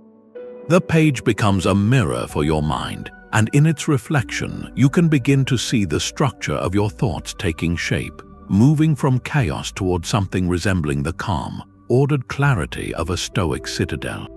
The ultimate plan B is already built into your intention. How can you be 100% committed to your goals while being 100% at peace if they are blocked? The Stoics had a precise mental tool for this exact paradox, a practice known as the reserve clause. It is the simple, silent act of appending the phrase fate permitting to every plan you make. This is not a superstition or a lack of confidence. It is a profound acknowledgement of reality, a way to separate your pure effort, which you control, from the messy outcome, which you do not. You commit fully to the action while holding the result lightly. The Roman philosopher Seneca, a major influence on Marcus Aurelius, captured this beautifully. He advised that we should undertake our endeavors with a clause, saying, "I will sail across the ocean if nothing prevents me." This internal rider transforms your entire relationship with planning and disappointment. It means you are following nature's will, ready to pivot if a larger pattern, what the Stoics called the logos, presents a different path. Your job is to row with all your strength. The reserve clause accepts that the current, the wind, or an unseen rock might still determine your final landing place. Without this clause, every disrupted plan feels like a personal failure, an injustice against your effort. With it, you see the disruption not as a negation of your work, but as part of the landscape you were always navigating. You aimed your arrow true, but the wind took it. Your virtue was in the aiming, not in defying the wind. Apply this to something simple like planning a weekend hike. You declare, "I will hike the canyon trail tomorrow morning, fate permitting." You pack your bag, set your alarm, and go to sleep with genuine intention. Then you wake to the sound of pouring rain. Without the reserve clause, this is a frustrating cancellation, a stolen pleasure.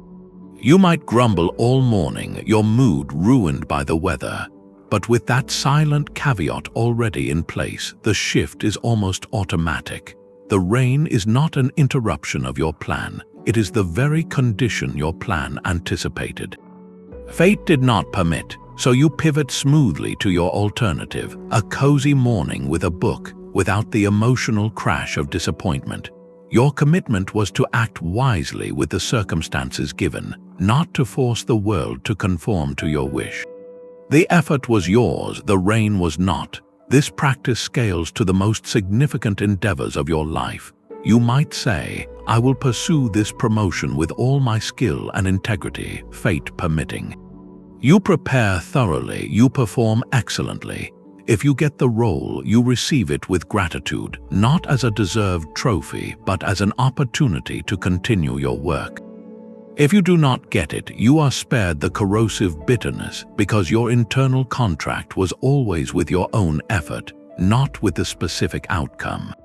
The reserve clause protects your passion from becoming poison. It allows you to strive without desperation, to care without clinging. To feel this shift for yourself, try a small experiment. Think of one concrete plan you have for tomorrow. It could be as routine as finishing a report or as pleasant as calling an old friend. Now, state that plan to yourself, either aloud or in writing, but append those two powerful words, fate permitting. Notice the subtle internal release, the slight loosening of your mental grip on how tomorrow must unfold. You have not lessened your intention, you have strengthened your resilience. You are now ready to meet the day not as a dictator demanding obedience, but as a skilled sailor prepared for both calm and storm. No emotional state, no matter how intense, is permanent. Your mind has a built-in reset button. This is a different kind of comfort than remembering your own mortality, a separate strand of Stoic wisdom that deals directly with the weather inside you. While Memento Mori asks you to see the brevity of your entire life, this practice asks you to trust in the brevity of your current feeling. It is the contemplation of impermanence applied to the inner landscape, a quiet assurance that the storm you are in will not last forever because no storm ever does. Marcus Aurelius returned to this truth constantly, writing in his meditations that all things fade and quickly turn to myth, and that the universe is change, life is understanding. He was not just speaking of empires and cities, but of the fleeting nature of every thought and feeling that passes through our awareness. He saw his own mind as part of that universal river of flux, where every surge of anger, every wave of grief, every peak of anxiety was just another current, destined to merge back into the flow. Knowing this intellectually is one thing, but feeling its truth in the middle of distress is the practice. It means when the tightness of panic grips your chest, you do not just feel trapped by it, you can also observe it with this quiet knowledge. This is a visitor, not a permanent resident. It has come before and it has always left. This time will be no different. The emotional state itself carries the seeds of its own dissolution. Think of the last time you felt a truly crushing sense of disappointment or a fiery burst of rage. In that moment, it likely felt all-consuming, as if it had rewired your entire world and would color everything from that point forward. But recall it now from a distance of days or weeks. The raw heat is gone. The feeling that seemed so solid and eternal has softened, faded, and been replaced by other experiences. This is not a flaw in your emotional depth, it is the fundamental nature of feelings themselves. They are events, not entities. They have a beginning, a middle, and an end. The Stoic practice is to learn to sense that arc even while you are inside it. So how do you apply this in real time when the feeling is at its peak? The method is deceptively simple. In the grip of strong anxiety or sorrow or frustration, you create a tiny pocket of awareness. You feel the feeling fully, you do not fight it, but you also speak a quiet phrase to yourself, either out loud or in your mind. This is a temporary state. It will pass as it always has before. This is not a denial of the feeling's reality. It is a contextualization of it. You are placing this intense moment inside the larger timeline of your emotional life, a timeline that has always shown change. It is like being in a downpour and remembering with certainty that the sun is still above the clouds and the rain will eventually stop. You are not denying you are wet, you are remembering you will dry. Let us take a common, modern spike of distress, the middle of the night anxiety attack. You wake at 3 a.m. and your mind instantly catalogs every worry, every potential failure, every unpaid bill and unresolved conflict. The feeling is a vise of dread. In that dark hour, it feels endless. This is where you apply the contemplation. You acknowledge the worry, you feel the physical tension, and then you remind yourself, this intensity is a chemical state in my nervous system, triggered by fatigue and darkness. I have felt this before, it passed then, and it will pass now. I do not need to solve my life at 3 a.m. I only need to breathe and wait for this wave to recede, which it absolutely will. This does not magically solve your problems, but it prevents the secondary suffering, the terror that this feeling will last forever, which is often far worse than the primary feeling itself. Your reflective prompt is this: take a moment and cast your mind back. Recall a past emotional peak, either wonderfully good or terribly difficult. It could be the euphoria of a major achievement, the heartbreak of a loss, or the white-hot anger of a betrayal.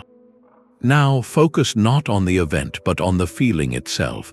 Remember how overwhelming it was, how it seemed to define everything. Then, trace the arc. Notice how, with the simple passage of time, that overwhelming intensity naturally faded. The memory may remain, but the living, breathing force of the emotion subsided, making room for other feelings, other chapters. This is the evidence, written in the story of your own life, that your current distress holds the same promise of change. This too shall pass is not a platitude, it is a law of nature, and your mind is not an exception to it. Anger is like drinking poison and expecting the other person to die. Marcus knew this. The Stoics, particularly Seneca in his powerful essays, treated anger not as a moral failing but as a catastrophic error in judgment, a form of temporary insanity that is spectacularly bad for the person experiencing it. To structure your thoughts against it, you must perform a cold, almost mercenary calculation of its cost. This is not about being a pushover or denying your feelings. It is about rational self-interest. When you feel that hot surge, you pause and run the numbers. What is the actual price tag of this reaction? First, anger clouds your judgment in the moment you need clarity most. It hijacks the prefrontal cortex, the part of your brain responsible for reason and long-term planning, and hands control over to the limbic system, the ancient seat of fight or flight. You become dumber precisely when you need to be smart. Seneca wrote that anger is a brief madness, and no one in a rage has ever lacked for a reason to be wrong. You cannot strategize, negotiate, or solve a complex problem from inside that storm. Second, it damages your health, a toll paid in real time. The stress hormones cortisol and adrenaline flood your system, raising your blood pressure, tensing your muscles, and straining your heart. The ancient Stoics observed this physical ugliness long before modern medicine could measure it. Seneca described the angry person as having a flushed face, quivering lips, strained neck veins, and frantic eyes. You are, quite literally, poisoning your own body with each minute you sustain the rage. Third, it is a colossal waste of your most precious resource, time. The event that triggered you might have lasted 10 seconds, but the resentment can burn for 10 hours or 10 days, replaying the scene, drafting speeches you will never give, and stealing your focus from everything else that matters. Marcus Aurelius would ask himself, is this tiny, transient event worth surrendering my afternoon, my peace, my finite hours of life? Almost always, the answer was a resounding no. Finally, and most pragmatically, anger usually makes the situation objectively worse. It escalates conflicts, burns bridges, and turns minor misunderstandings into major disputes.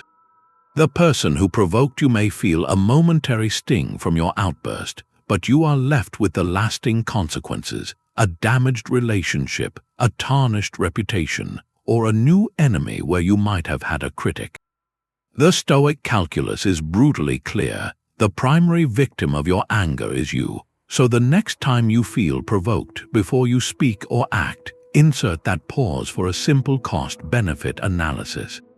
Ask yourself, if I give in to this feeling and lash out, what do I actually gain? Will it solve the problem, or will it simply make me feel worse while creating new problems? The answer is almost always the latter.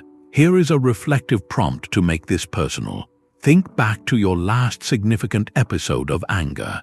Now, set aside the story of what the other person did and list 3 specific ways that your anger was more harmful to you than to them. Did it ruin your mood for hours? Did it cause you to say something you regret?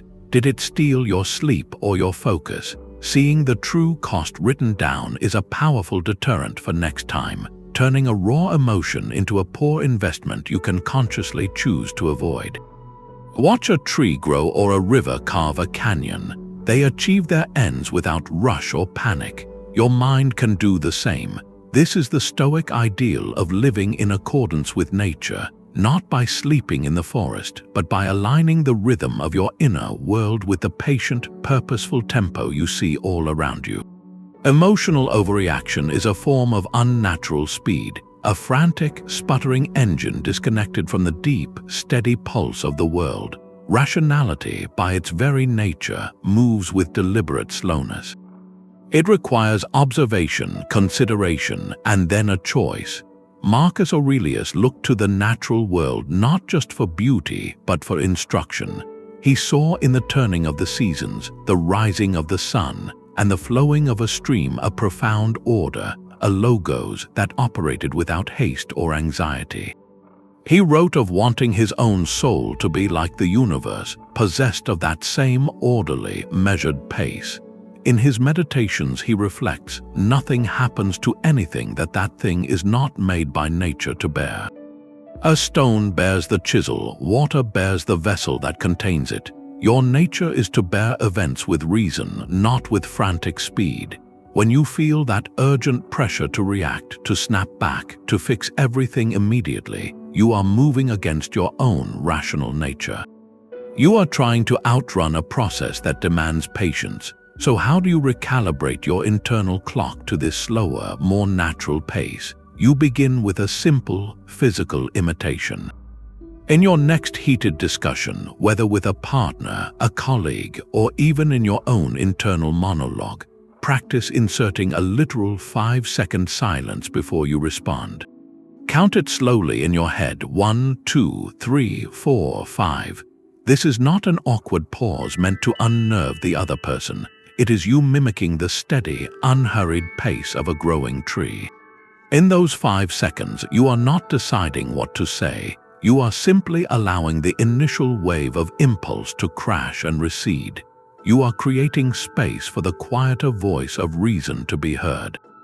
It is in that space that you remember the other structures. You can filter for control, objectify the impression, and ask what the situation truly needs.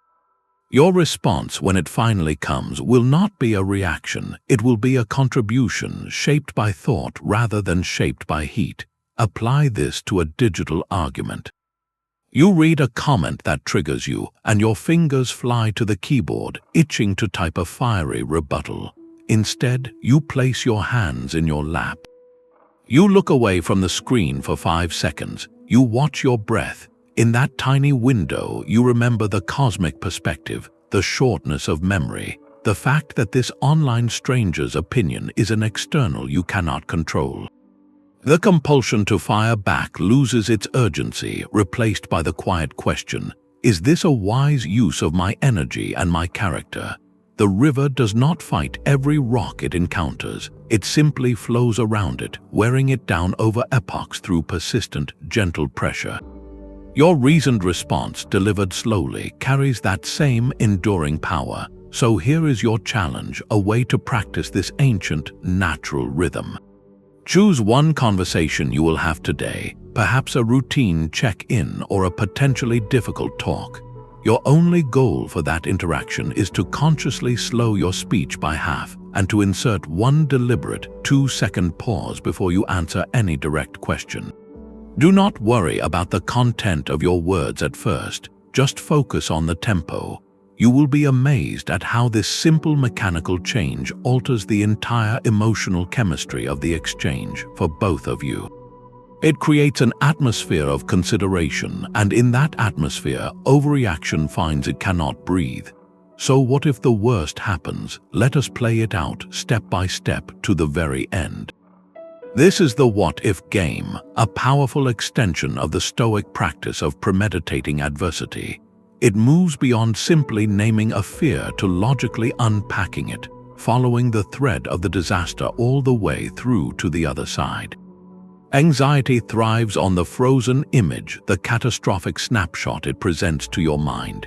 It shows you the moment of failure, the harsh words, the painful loss, and then it stops the film right there, leaving you staring at that single, terrifying frame. The purpose of this game is to press play again and watch what happens next.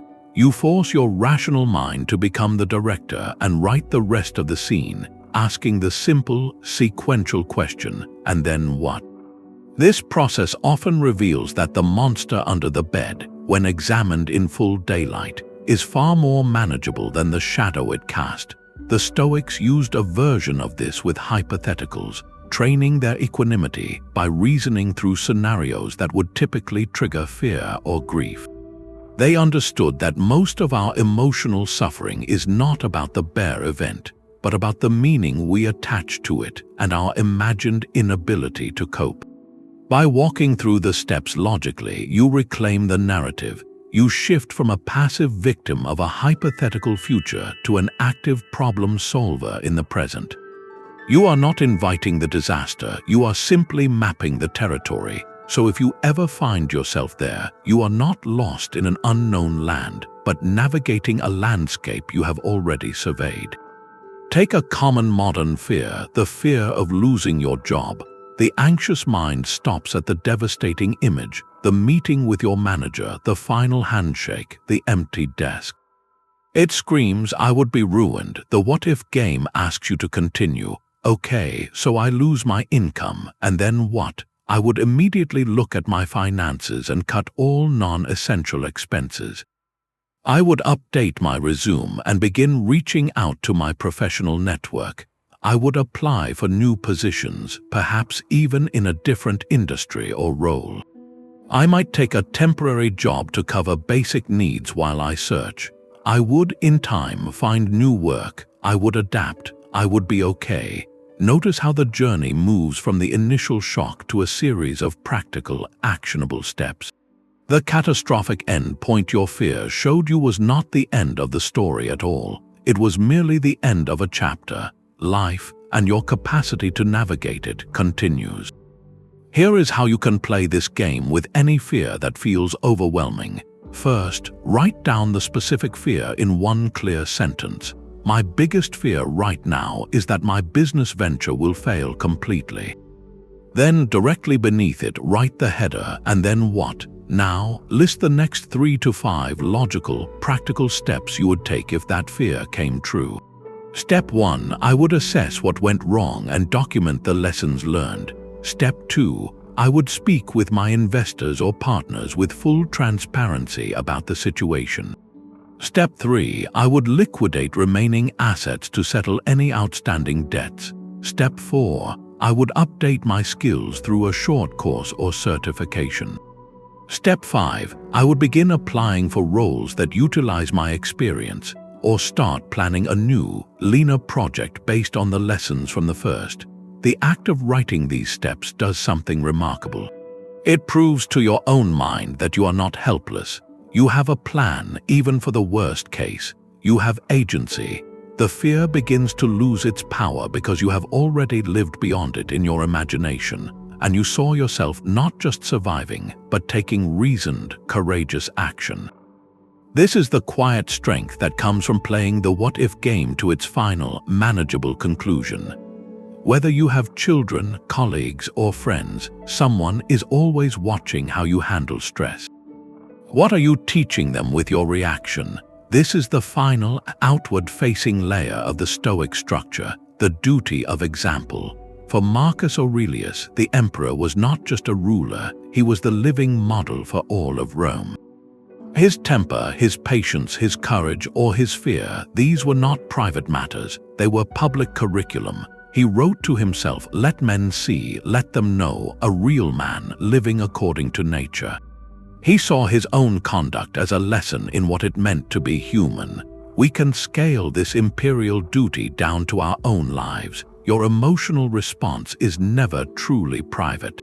In your home, your workplace, even in a brief public interaction, your reaction teaches everyone who witnesses it what is acceptable, what is possible, and what it looks like to be an adult navigating difficulty. This realization imposes a profound responsibility.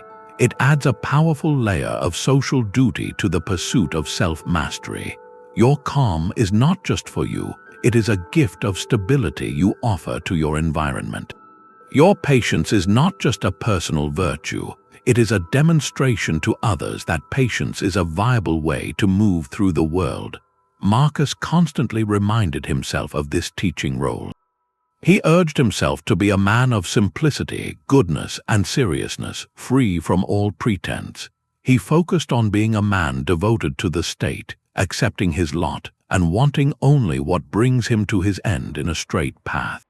His journal entries were, in part, rehearsals for this public performance of virtue. He was preparing himself to be the example Rome needed. So how does this translate from the imperial palace to a modern supermarket line? Imagine you are frustrated with a slow transaction or a mistake at the register. The clerk is flustered. The immediate internal reaction might be irritation, a sigh, a sharp comment. But if you pause and apply the duty of example, the entire scene shifts. You are no longer just an impatient customer. You are now a teacher in a tiny, fleeting classroom. Your companion, perhaps your child or a friend, is watching. The clerk, already stressed, is also learning from your response about their own worth and dignity in that moment. Your calm, respectful correction, or better yet, your simple patience, teaches your companion that mistakes are not catastrophes and that treating service workers with kindness is non-negotiable. It teaches the clerk that they are seen as a human being, not an obstacle. Your reaction becomes a small, powerful lesson in emotional hygiene for everyone present. In the workplace, this principle is equally potent. When a project hits a sudden setback, the team looks to its leader, formal or informal. If you react with blame and panic, you teach that crisis is met with fear and fragmentation. If you respond with a measured, problem-solving calm, you teach that challenges are met with collaboration and focus. You are not just managing a task, you are shaping the culture of your team, one reaction at a time. So here is a question to make this duty personal and immediate. Who in your life most learns from your example of handling difficulty? Is it your children who absorb your patterns like sponges? Is it a younger colleague who looks to you for cues on professional conduct? Is it your partner whose own resilience is intertwined with yours? And once you identify that person or those people, ask yourself the deeper, guiding question. What do I most want them to learn from watching me navigate frustration, disappointment, or anger? Do I want them to learn that loud voices solve problems, or that a quiet breath creates space for solutions? The answer to that question can become your most powerful motivator, a reason beyond yourself to structure your thoughts with care, because someone else's peace may one day depend on the lessons your reactions taught them. That surge of feeling is the signal to begin the drill. When your chest tightens or your face flushes, that is not the time for complex philosophy. It is time for an emergency protocol. Think of this as Marcus Aurelius' first aid kit for the mind, a simplified mental checklist you can run in under 30 seconds to prevent the reaction from taking over. It synthesizes the core tools into a rapid sequence. Step 1. Pause. This is the discipline of assent in action. You create a sliver of space between the trigger and your response. You do not need to do anything else yet. Just hit the mental pause button. Step 2. Breathe and feel. Take one deliberate breath, and as you do, notice the pure physics of the emotion. Where is the sensation in your body? Is it heat in your face, tension in your shoulders, a churning in your stomach? Name it silently. My jaw is clenched. This objectifies the feeling, turning it from a personal crisis into a biological event you are observing. Step 3. Ask the filter question. Is this event or my reaction to it within my complete control? The other person's words, the email on the screen, the traffic jam, these are external. Your judgment and your next action are your domain. This immediately redirects your energy to where your power actually lies. Step 4. Strip it down. What is the bare, neutral fact of the situation without the story I am adding? Someone typed specific words. A car is stopped ahead. A meeting time was changed. Stick to the observable facts as if you were a camera. Step 5. Choose the virtuous response. From this clearer place, ask, what would my best self do here? What response serves not just my bruised ego, but the common welfare or my own long-term character? This final step moves you from defense to purposeful action. Let us walk through this with a real-time example. You are focused on a work task when a direct message pops up from a colleague. It reads, "We need to talk about your part of the project." This isn't working. Your heart immediately drops. The surge hits. Now, run the drill. Pause. Do not type a reply. Put your hands in your lap for a 3 count. Breathe and feel. Notice the sinking feeling in your stomach, the slight rush of heat to your ears. Okay, that is the sensation. Apply the filter. The message itself is an external event already sent. Your colleague's opinion is also external. What is within your control? Your interpretation of the words, your emotional state, and your reply. Strip it down. The bare fact is, you received a text containing a request to discuss the project and a statement of a problem. That is all. You do not know the details, the intent, or the scope. Finally, choose the virtuous response. Your sage, embodying professionalism and curiosity, would not assume the worst or fire back defensively. It would seek clarity. A virtuous reply might be, "I appreciate you flagging this. Can we schedule a quick call so I can understand your concerns fully?" This checklist transformed a potential spiral of anxiety and defensiveness into a composed, constructive next step. It did not change the message, but it completely changed your relationship to it. To make this protocol your own, take a moment and write these 5 steps on a note card or in a phone note. Keep it where you will see it. The simple act of writing it down prepares your mind to recall it, turning scattered wisdom into a ready rescue plan for your peace. Marcus Aurelius' power did not come from denying his feelings, but from the architecture he built around them. His journal reveals a mind in training, using deliberate structures like the dichotomy of control, the objectification of impressions, and the cosmic view from above. These were not mystical insights, but practical, trainable skills. The ultimate goal was not to feel nothing, but to reclaim the freedom found in that crucial gap between what happens and how you respond. Stoic discipline is the tool that widens that space, giving your reason time to enter the room before your emotions decide to set it on fire. He captured this transformation in a beautiful line from his meditations. The soul becomes dyed with the color of its thoughts. Your inner world is not fixed by circumstance, it is colored by the judgments you choose to hold. You are the artist of your own mental landscape. The journey does not require mastering all 20 techniques at once. That path leads to overwhelm and abandonment. True change begins with a single, consistent practice. Choose just 1 or 2 of these mental structures that resonated most deeply. Perhaps it is the morning ritual of preparing for the day's friction, or the evening review that turns experience into wisdom. Maybe it is the simple, powerful filter of asking, what is within my control? Commit to that one practice for a week. Let it become a mental habit, a new default setting for your mind. As you stand before the countless impressions and events of your own life, ask yourself this final, reflective question. Which of these mental structures will you build first? Your answer is the first stone laid in your own inner citadel. If you found this guide practical, subscribe for more ways to bring ancient wisdom into modern life.